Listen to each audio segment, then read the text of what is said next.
time to get kinky. Hey, what's going on, guys? It is Sarkasmii, and we're going to be talking about the SKS today as we play some more Battlefield 3. I'm going to be talking about the SKS, going over the weapon a little bit, going more in-depth with the stats, etc., as well as talking about some general tips and thought processes that I was thinking about on this map while I was playing it. So the first thing here I just want to mention is that the series, the ABC series for Battlefield 3, which I was doing before, is probably going to be changed up a little bit because I'm not going to be going in order. I'm just going to be going kind of randomly throughout the weapons and just giving you guys, like for instance today I was using the SKS recently and I wanted to do a video on it to show you guys some of the things that I was thinking about it. So it might not be in order, but it's going to be the same general idea where I try to go over the weapon and give you guys some tips about it. So as we're talking about processes here, I'm just trying to shoot some guys down the range here, and I actually set up my motion detector there as well as my radio beacon. Now as I come up the hill, pay attention to the radar. Right here, as you look at the radar, I actually see some guys on it, and that is what I try to do. I try to go around here, get up here. They think that I am going around the other side. I come back down and I put a couple of bullets into them both. And I actually just, one of the themes of this map, you'll see me later on, I'll explain it, is how I respawn with the with paradropping in using the radio beacon.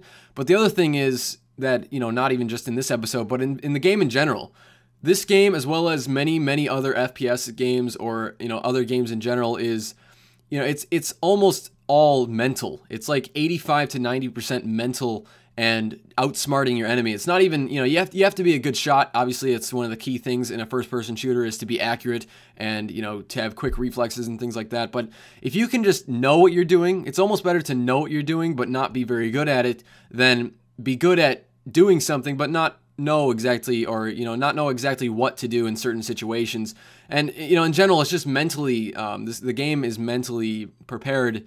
You have to be mentally prepared in order to do well, is one of the main things that I have found myself needing to do. Obviously on PlayStation and Xbox, you guys don't really have the best accuracy in the world, but if you guys can be good, because one of the things I might as well take a step back here and say, I always wanted, like when I knew about PC gaming and how much better it was with the mouse and keyboard, I always thought it would be so much better to go on the PC, and in general it is better to go on PC, just hardware wise it can do more.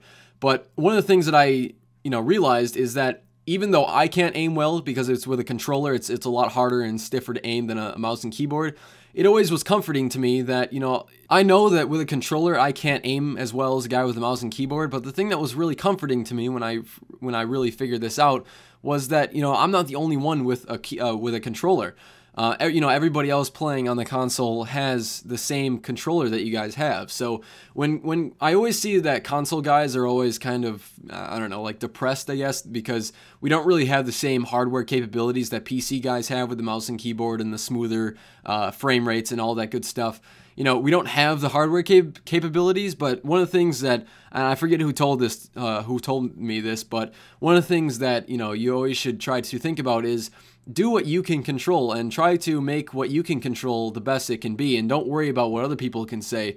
That was actually one of the things that I learned with sports is, when an umpire or a referee or, whoever the official is that makes the calls, whenever they make a bad call, you can't control it. It's not like, by screaming and yelling at them and calling them names and doing whatever to them, it's not going to change the call. It's just going to make it worse. So one of the things that you guys can do as console players is just try to learn the game and be smart at the game if you really care that much. If you're one of the people that wants to get better at the game, try to get better at the game mentally than actual aiming and stuff. Because when you go and aim, when you get better at the game mentally, the physical aiming and performing physically on the game will come with it later on. So as a side note, just for console guys, just don't worry about your hardware limitations, but just try to get better mentally at the game, and the actual aiming and the buttons and everything else will come with that later on.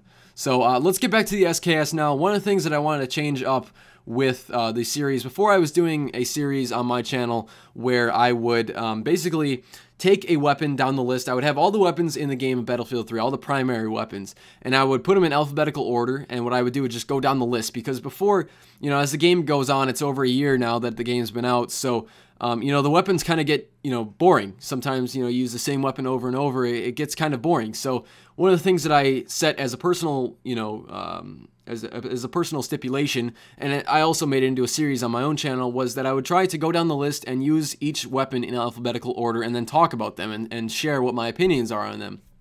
And you know, this is kind of like the same type of video, but I'm going to be going more in depth. You know, I'm not really one to go into stats, but for the sake of the weapon and for the sake of you guys learning, I think that some of the weapons need to be going into. We need to go in depth with the stats a little bit more than just, you know, seeing how the weapon feels when you use it. So one last thing that I want to mention before we go into the weapon a little bit deeper, I just wanted to mention that on this map especially, but you know, just in general, the recon class, when you're using team deathmatch maps, which are usually going to be a smaller vicinity, you can use the recon a lot to get on to, you know, especially on this map where that crane by the water. There's a crane by the water, and a lot of times recon players like to parachute and try to land on top of that so they can snipe. One of the things that I've seen a lot of servers say, hey, if you go on the crane, you're going to get banned. But anyway, my strategy for respawning on this map is to put your spawn beacon, and you've probably seen me do this a couple times in the video already, but put your spawn beacon up on this rail yard area on the side that's farthest away from the water, and try to put your spawn beacon on one of the sides, so either on the one with the bridge that goes over the river, and try to put your spawn beacon there, or try to put it on the other side where it's closer towards the other river on the other side of the map. So if you put your spawn beacon on that side and then book it, and I mean like absolutely book it to the other side of that upper level train area and try to defend that area, because you'll see me later on in the video, there's a spot that's right, like, you know, where the bridge is over on the river. There's actually a train car that you can look down the side of the river as well as in the rest of that train yard area, and it's a really good pillaring point. So you'll see me use that a lot in this video. And I just wanted to mention that is when I'm spawning, you see me put the spawn beacon down and then go to the other side.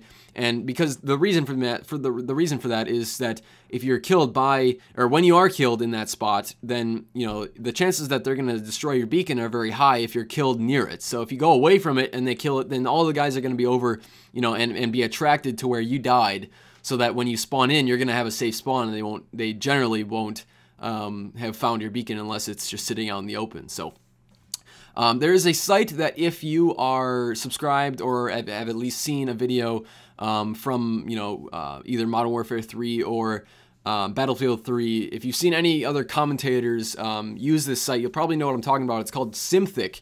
I will leave a link in the description so that you guys can check it out for yourself, but it's basically a site that breaks down all of the weapons with all the attachments. They show the hip fire spread, you know, everything you can think of, the rate of fire, the bullet velocity, the range, you know, how, when the distance is that you, the range starts to drop off and by how much, you know, where the recoil is up, left, and right, you know, what your ADS and hip fires are while running or standing and prone, and all of these stats you can possibly think about the weapon, they're on this site. So this is what I'm using to use, I'm using this to go over the weapon stats, and I will leave a link in the description if you don't know.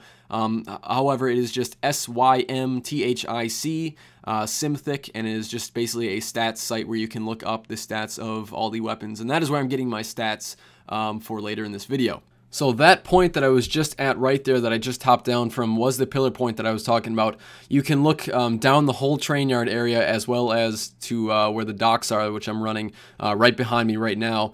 You can look at that area as well as the train yard area, and it's a very good spot, as well as right here, this spot that I'm looking over right here. These are the two favorite spots of mine to try to pillar and use as cover. The first being that train car, and the second one being that double stack as well as a single stack of whatever that you know, barrier is right there that I was using earlier. It's very good to use as a cover point on this map. These things that I'm looking at right now, those are a very good cover points, and those are the two things that I like to use on this map. So parachuting down again, I'm getting this guy in the back after I miss again, but going over these stats on this weapon, this weapon's very, very interesting because it's not really like any of the other weapons in the recon class. In the recon class, there's generally two main types of weapons. There's one where you are just a bolt action rifle type of a sniper. It's more of a one-shot kill. And then there's also ones that are more used sort of as battle rifles, which are not really meant to kill in one shot, but more to put multiple precisionally aimed shots downrange and hit enemies, you know, multiple times. So the SKS, the MK11 mod, the M39 EMR, and the SVD, the QB, whatever the Chinese sniper is, those are the ones that are semi-automatic. Those are the ones that are meant to be shot multiple times in your enemies. And, you know, accuracy is still very valuable, but far less valuable because you can shoot so much faster than the bolt action ones, where you obviously have to load the bullet into the chamber before you can actually fire the next bullet. So the ones that are bolt action are obviously much more reliant on, you know, having precision accuracy, where these, I found, especially with the SKS having the highest rate of fire among all of the recon primaries, you know, it's much more valuable to put more bullets down the range while maintaining somewhat accurate fire than to try to make sure that every single bullet is going to hit. Now, obviously, if you can make sure that every single bullet is going to hit, that's fantastic. That's going to help you out in the longer run. But I found that right here, you know, I'm just kind of making sure I get more bullets down the range than trying to take, you know, a couple seconds in between each shot to realign. It's better, especially with this gun, to, you know, since it has a higher rate of fire than all the others, it's a lot better to just put bullets down the range and focus on getting shots down there instead of, you know, worrying about whether they're going to hit or not. So the major thing that you have to keep in mind with the SKS is that it has the least amount of maximum and minimum damage of all the recon weapons. Out of all the recon weapons, all the other ones do more maximum damage and have a higher minimum damage than the SKS. The SKS is clocking in at 43 maximum damage at 15 meters, and then it goes down to 27 minimum damage, which is going to be a 4-shot kill at anything past 60 meters. So that anything really at medium to long or long range is going to be a 4-shot kill, whereas some of the other ones like the M93 EBR as well as the M417 have a minimum damage of 37.5 at 75 meters. So that means in the longer range, they're going to still have a 3-shot kill no matter what, which is one of the main downfalls that the SKS does have. So that means that this gun is suited more for, obviously because it has a higher rate of fire, as well as having 20 rounds in the chamber, plus the extra bullet in the chamber. It means this gun is very much suited for closer range firing and using it more so in urban environments, more so than maybe on Caspian border. You're more often going to be able to use the M417 or the MK11 or the M93 EBR as a semi-automatic rifle instead of the SKS because of that maximum and minimum drop-off. Other than that, there's not really too much else to say about this weapon. The recoil is very, very handleable. It has an upward recoil of 0.55 versus other ones like the M39 EBR, which has a 1.2, as well as the M417, which has a 1.15. You know, the 93, not the 93, the M39 EBR, as well as the M417, the MK11, the QBU88, as well as the SVD. Those are all the semi-automatic, and those also have a higher vertical recoil, which gives it, you know, obviously it complements to the longer range that they're supposed to be used at. So, you know, this gun does have a lower recoil, vertical recoil, that is, than the other ones, which, you know, very much complements its closer range encounters. So that's pretty much it. The hip fire is not too great, but, you know, none of the other ones are really as well, so it's not really a key factor to keep in mind. The one thing you need to keep in mind is that this weapon is more so a shorter range usable weapon than the other ones that are semi-automatic rifles. So don't be using this on Caspian Border or Karg Island Conquest or any of the other ones that are going to be a lot more useful, because you're going to get that 3-shot minimum damage than the 4 shots. So that's pretty much it for the SKS. Hope you guys enjoyed this review. If you did, always remember to leave a rating. It really helps a lot if you guys leave a like. Let me know what you think in the comments. And I hope you guys enjoy this weapon. So thanks for watching, guys, and I'll see you later.